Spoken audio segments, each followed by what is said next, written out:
Summer holidays வந்தாச்சு நம்ம GT Holidays வந்தாச்சு.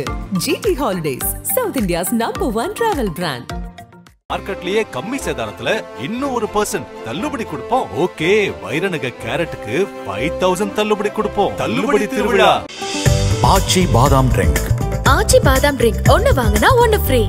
மாண்புமிகு தமிழ்நாட்டின் முதலமைச்சர் வணக்கத்திற்குரிய முத்துவேல் கருணாநிதி ஸ்டாலின் அவர்களின் 72வது பிறந்த நாள் விழாவை பிப்ரவரி 27ஆம் தேதி தொடங்கி அக்டோபர் முதல் வாரம் வரை பல்வேறு வகைகளில் இலக்கிய நிகழ்ச்சிகளாகவும் நலத்திட்ட உதவிகள் வழங்குகிற நிகழ்ச்சிகளாகவும் குருதிக்கொடை முகாம்களாகவும் மருத்துவ முகாம்களாகவும் விளையாட்டு போட்டிகளை நடத்தி பரிசுகள் வழங்குகிற நிகழ்வுகளாகவும் தொடர்ந்து நடத்தி கொண்டிருக்கிறோம். அந்த வகையில் இன்றைக்கு நம்முடைய மாவட்டத்திற்கு கிடைத்த மகத்தான பெருமை, கடந்த 28ஆம் தேதி மாண்புமிகு முதல்வர் அவர்களே கலந்து கொண்ட ஒரு பிறந்தநாள் கூட்டம் நம்முடைய நந்தனம் கொட்டிவாக்கம் ஒய்எம்சிஏ திடலில் நடைபெற்றது. 23 தோழமை இயக்க தலைவர்கள் பங்கேற்று மாண்புமிகு முதல்வர் அவர்களை நேரடியாக வாழ்த்தும் வாய்ப்பினை பெற்று ஏறத்தாழ 1,00,000க்கும் மேற்பட்டவர்கள் பங்கேற்ற பிரம்மாண்டமான மாநாட்டுக்கு நிகரான ஒரு நிகழ்ச்சி நடைபெற்றது. தொடர்ந்து ஒவ்வொரு நாளும் இது போன்ற நிகழ்ச்சிகள் நடைபெற்று கொண்டிருக்கிறது.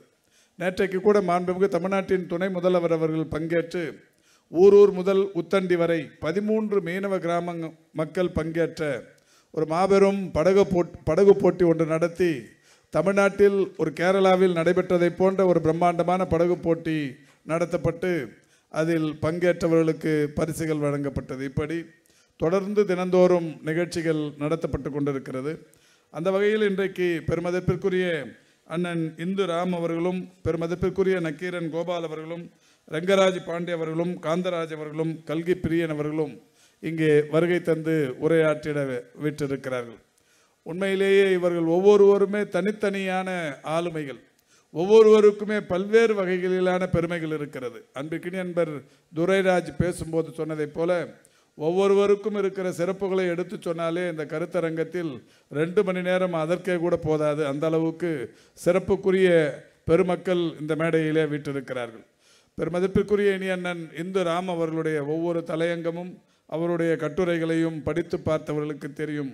இந்தியாவின் அரசியலை தொடர்ந்து விமர்சிப்பது என்பதை கடந்து இந்த அரசியலை கூர்ந்து நோக்கி உண்மைத்தன்மைகளை எடுத்து சொல்லுகிற ஒரு புகழ்மிக்க எழுத்தாளர் அண்ணன் இந்து ராம் அவர்கள். அவர் இந்த நிகழ்ச்சிக்கு வருகை தந்து பெருமை சேர்த்திருப்பது என்பது உண்மையில் நம் அனைவருக்கும் பெருமை. அதேபோல் நக்கீரன் கோபால் அவர்கள் எனக்கு முன்னால் பேசிய துரைராஜ் சொன்னதைப் போல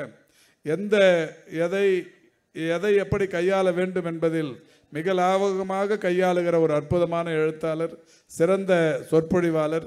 இன்றைக்கு ஏராளமானவர்களுக்கு அவருடைய பேச்சுக்களின் மூலம் ஒரு தன்னம்பிக்கையை உருவாக்குகிற ஒரு அற்புதமான திரு நக்கீரன் கோபால் அவர்கள் வருகை தந்து இந்த நிகழ்ச்சியில் சிறப்பித்திருக்கிறார்கள்.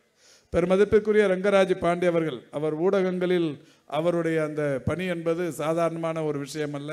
அவரும் இன்றைக்கு எல்லா கல்லூரிகளுக்கும் சென்று மாணவர்களுடைய ஒரு தன்னம்பிக்கையை, ஒரு சுய நம்பிக்கையை உருவாக்குகிற வகையிலான அந்த அவருடைய சொற்பொழிவுகள் உண்மையில் அனைவரையும் மகிழத்தக்கவும் பாராட்டத்தக்கவுமான நிகழ்வாக இன்றைக்கு அமர்ந்திருக்கிறது.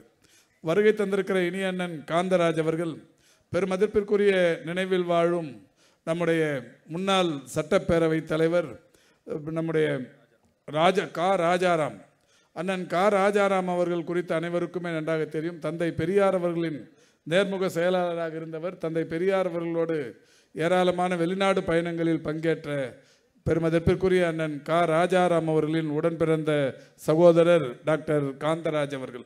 அவருடைய பேட்டிகள் எல்லாம் சமூக வலைதளங்களில் எந்த அளவுக்கான தாக்கத்தை ஏற்படுத்தி கொண்டிருக்கிறது என்பதை நீங்கள் அனைவரும் நன்றாக அறிவீர்கள். அவரும் இந்த நிகழ்ச்சிக்கு வருகை தந்து சிறப்பித்திருக்கிறார். அதேபோல் கல்கி பிரியன், அண்ணன் கல்கி பிரியன் என்னுடைய நீண்ட நாள் எனக்கு மிகவும் வேண்டிய அண்ணன். அவரும் இந்த நிகழ்ச்சிக்கு வருகை தந்து அவர் கல்கியில் பணியாற்ற நாள் தொடங்கி இன்றைக்கு ஊடகங்களில் விவாதங்களில் பங்கேற்று அவருடைய ஆணித்தரமான கருத்துக்களை எதிரிகளை வியக்க செய்கிற வகையில் அவருடைய பணி என்பது அளப்பரியது. அவரும் இந்த நிகழ்ச்சிக்கு வருகை தந்து பெருமை சேர்த்திருக்கிறார்கள். இப்படி ஒவ்வொருவருக்குமே தனி புகழ் உண்டு, தனி வரலாறு உண்டு, தனி சிறப்பு உண்டு. இத்தகைய ஒரு 5 ஆளுமைகளும் இந்த ஒரு அரங்கத்தில் அமர்ந்திருப்பது என்பது உண்மையிலேயே நாம் எல்லாம் கொடுத்து வைத்தவர்கள் என்றுதான் சொல்ல வேண்டும். நம்முடைய மாண்புமிகு தமிழ்நாட்டின் முதலமைச்சர்களை வாழ்த்துவதற்கு வந்திருக்கிறார்கள். இன்றைக்கி ஒரு நிகழ்ச்சி நடந்திருக்கு, நீங்கள் பாராளுமன்றத்தில் பார்த்துருப்பீங்க. இந்தியாவின் ஒன்றிய அரசின் கல்வித்துறை அமைச்சர் தர்மேந்திர பிரதான் யாதவ். தர்மேந்திர பிரதான் யாதவை நான் போன வருஷம் டெல்லிக்கு போயிருந்தப்ப இந்த நீட் தேர்விலிருந்து விலக்கு கிடைக்கணுங்கிறதுக்காக தர்மேந்திர பிரதான் யாதவ் அவர்களையும் மன்சுக் மாண்டவியா அவர்களையும் இருவரையும் தொடர்ந்து 2-3 முறை சந்தித்தேன். மன்சுக் மாண்டவியா அவர்களை ஒரு 10க்கும் மேற்பட்ட முறை சந்தித்திருப்பேன். தர்மேந்திர பிரதான் யாதவ் அவர்களை 2-3 முறை சந்தித்தேன். சந்தித்து நீட்டுக்கு விலக்கு என்கின்ற வகையில் அவரிடத்தில் கோரிக்கை வைக்கிற போது அவர் சொன்னது ஒன்று முடியும் இல்லை முடியலை இது சொல்லணும். ஆனால் அவர் சொன்னது என்னென்னா, தமிழ்நாட்டில் எந்த அளவுக்கு நீட்டுக்கு எதிர்ப்பு இருக்கிறதோ அதே அளவுக்கான எதிர்ப்பு ஒடிசாவிலும் இருக்கிறது. நான் சார்ந்திருக்கிற மாநிலத்தில் இதைவிட கடுமையாக எதிர்க்கிறார்கள் என்கின்ற பல்வேறு விஷயங்களை எடுத்து சொன்னவர். அவர் இன்றைக்கு நம்முடைய நாடாளுமன்ற உறுப்பினர்களை பார்த்து இவர்களெல்லாம் அநாகரிகமானவர்கள் என்று சொல்லியிருக்கிறார். அநாகரிகமானவர்கள் என்று சொன்னதோடு மட்டுமல்ல, சூப்பர் முதல்வர் அவருடைய பேச்சை கேட்டுக்கொண்டு அவருடைய வழி நடக்கிறார்கள் என்கிறார். உண்மையிலேயே அவர் தெரிந்தோ தெரியாமலையோ ஒரு நல்ல வார்த்தையை அவர் சொல்லியிருக்கிறார். சூப்பர் முதல்வர் என்று அவர் வேறு மாதிரியாக இந்த அதாவது ஒரு நேரடியாக புகழ்வது என்பது ஒன்று, வஞ்சக புகழ்ச்சி என்பது ஒன்று. அவர் வஞ்சக புகழ்ச்சி என்று என்கின்ற நிலையில்தான் சூப்பர் முதல்வர் என்று சொல்லியிருக்கிறார். உண்மையிலேயே அவர் சூப்பர் முதல்வர் தான் இன்றைக்கு இந்தியர்கள் அனைவருமே ஒப்புக்கொண்டிருக்கிறார்கள். 2 விஷயத்தை மட்டும் உதாரணத்துக்கு சொல்லிட்டு முடிக்கலான்னு நினைக்கிறேன்.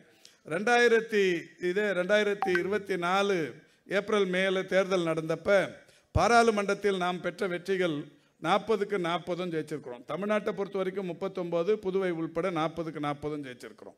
இந்த 40க்கு 40 ஜெயிச்சப்ப யார் யாருக்கு எத்தனை தொகுதிகளில் கூடுதலாக வாக்குகள் கிடைத்தது என்றால், திமுகவுக்கு தமிழ்நாட்டை பொறுத்தவரை 221 தொகுதிகளில் கூடுதல் வாக்குகள் கிடைத்திருக்கிறது. 234ல் 221 தொகுதிகளில் கூடுதல் வாக்குகள் கிடைத்திருக்கிறது.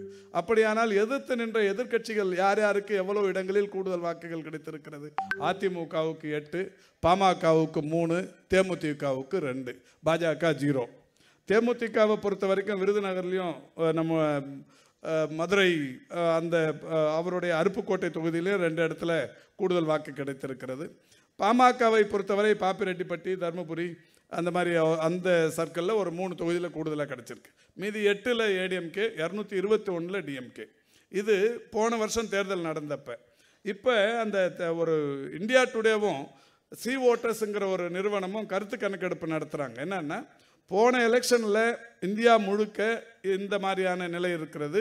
ஒரு வருஷம் கழித்து யாருக்கு ஏறி இருக்குது, யாருக்கு இறங்கி இருக்குது, கூடி இருக்குது, குறைஞ்சிருக்கு, இதை கணக்கெடுப்பு நடத்துகிறாங்க. அப்போ அவங்க கணக்கெடுப்பு நடத்துறதுக்கு அவங்க வச்ச தலைப்பு மூட் ஆஃப் தி நேஷன்.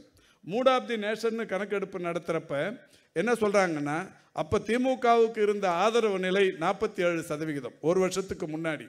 இப்போ எல்லா கட்சியும் சொல்லுதில்ல, இந்த ஆட்சிக்கு ஆதரவு குறைந்து வருகிறது, எதிர்ப்பு கூடி வருகிறதுன்னு ஆளாளுக்கு கூடி பேசுகிறாங்கல்ல. அப்போ அந்த கணக்கெடுப்பில் என்ன சொல்கிறாங்கன்னா, எவ்வளவு சதவீதம் ஆதரவு இருந்ததுன்றாங்க? 47% போன வருஷம். இந்த சதவீதம் இப்போ என்ன வந்திருக்கணும்? இவங்கெல்லாம் சொல்கிற மாதிரி ஒரு 0.5% குறைஞ்சிருக்கணும், 1% குறைஞ்சிருக்கணும். ஆனால் என்ன நிலைமை? 52% உயர்ந்திருக்கிறது, 5% கூடியிருக்கிறது. அப்போ அவர் சூப்பர் முதல்வர் தானே. ஒரு வருஷம் கழித்து 47, 52 ஆயிருக்குன்னா அவர் சூப்பர் முதல்வர் தானே. அதே மாதிரி அதே அமைப்பு இன்னொரு கருத்து கணக்கெடுப்பு நடத்திருக்கிறாங்க. என்ன கருத்து கணக்கெடுப்பு? Most popular CM in home state. இந்த தலைப்பில் ஒரு கருத்து கணக்கெடுப்பு. அந்த கணக்கெடுப்பில் முதலமைச்சருக்கு அவருடைய சொந்த மாநிலத்தில் எந்த அளவுக்கு செல்வாக்கு இருக்கிறது, அந்த அமைப்பே கருத்து கணக்கெடுப்பு நடத்தி போன வருஷம் பிப்ரவரியில் நம்முடைய முதல்வருக்கு இருந்த செல்வாக்கு 36%. போன வருஷம் பிப்ரவரியில் நம்முடைய முதல்வருக்கு மக்கள் மத்தியில் இருந்த செல்வாக்கு 36%. இந்த வருஷம் பிப்ரவரியில் அவங்க கணக்கெடுக்கும் போது அவருக்கு இருக்கிற செல்வாக்கு 57%, 21% கூடி இருக்கிறது. அப்போ அவர் சூப்பர் முதல்வர் தானே. இவர் இது வஞ்சக புகழ்ச்சின்னு நினச்சிட்டு இன்னைக்கு ஒன்றிய அமைச்சர் சொல்லியிருந்தாலும் இது உண்மையை அவர் மனதார ஒப்புக்கொண்டிருக்கிறார் என்றே கருத வேண்டும். இப்படிப்பட்ட நிலையில்தான் நம்முடைய மாண்புமிகு தமிழ்நாட்டின் முதலமைச்சர்களுக்கு இன்றைக்கு பிறந்த நாள் விழா எடுக்கப்படுகிறது. சூப்பர் முதல்வர்னா சூப்பர் முதல்வர் தான். இன்றைக்கி இந்தியா முழுக்கவுமே அவர் கொண்டு வந்த காலை உணவு திட்டத்தை தான் கனடா நாட்டில் கடைபிடிக்கிறேன்னு சொல்றான், இலங்கையில் இருக்கிறவங்க கடைபிடிக்கிறேன்றான். அவர் கொண்டு வந்த இந்த விடியல் பயண திட்டத்தை பல்வேறு மாநிலங்கள் இன்றைக்கு நகலெடுத்து செய்ய தொடங்கி இருக்கிறார்கள். அவர் கொண்டு வந்த மகளிர் உரிமை தொகை இன்றைக்கு பல்வேறு மாநிலங்களில் டெல்லி, ஹரியானா, மகாராஷ்டிரா, நம்ம தெலுங்கானா, கர்நாடகா இந்த மாநிலங்கள்லாம் நாங்களும் மகளிர் உரிமை தொகையை கொடுக்குறோன்னு சொல்லி அவங்கெல்லாம் இன்னைக்கு ஜெயிச்சு நிற்கிறாங்க. டெல்லியில் பார்த்தீங்கன்னா பாஜக இன்னைக்கு மகளிர் உரிமை தொகை தான் அவங்க வெற்றி பெற்றதற்கு மூல காரணம். அப்போ சூப்பர் முதல்வர் தானே.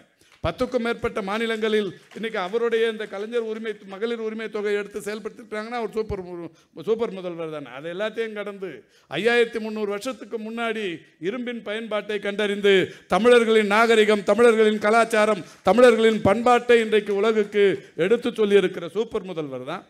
3200 வருஷத்துக்கு முன்னாடியே நெல்லின் பயன்பாட்டை உலகுக்கு அறிவித்திருக்கிற ஒரு சூப்பர் முதல்வர் தான் நம்முடைய முதல்வர். 2600 வருஷத்துக்கு முன்னாடியே நகர நாகரிகம் இருந்ததை இன்றைக்கு வெளிப்படுத்தி காட்டியிருக்கிற ஒரு சூப்பர் முதல்வர் தான் நம்முடைய முதல்வர். அந்த வகையில் இன்றைக்கு தர்மேந்திர பிரதான்கள் என்னதான் அவரை கிரிட்டிசைஸ் பண்ணுறோன்ற மாதிரி சொல்லி சூப்பர் முதல்வர்னாலும் உண்மையில் சூப்பர் முதல்வர் தான். மக்களின் மனதில் இன்றைக்கு நீங்கா இடம்பெற்றிருப்பவர், மக்களின் மனதில் சிம்மாசனம் போட்டு வீட்டிருக்கிற நம்முடைய முதல்வரை வாழ்த்த வருகை தந்திருக்கின்ற ஆளுமைகளை வணங்கி வரவேற்று இந்த சிறப்பான நிகழ்ச்சியை ஏற்பாடு செய்து நடத்தி கொண்டிருக்கிற இனிய நண்பர் துரைராஜ் அவர்களை மனதார பாராட்டி வாழ்த்தி விடைபெறுகிறேன். நன்றி, வணக்கம்.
நக்கீரன் டிவிக்கு சப்ஸ்கிரைப் செய்யுங்கள். உங்கள் ஆதரவே எங்கள் பலம். ஆசிரியர்களுக்கு நண்பனாகவும் மாணவர்களுக்கு ஆசானாகவும் திகழும் தேர்வு வழிகாட்டி. ஒவ்வொரு பாடத்திற்கும் அனுபவமிக்க ஆசிரியர்களின் துல்லியமான தெளிவான விடைகள். CNC இருக்கு, தேர்வு பயம் எதற்கு? இது தீரன் பப்ளிஷிங் ஹவுஸ் விற்பனை வெளியீடு.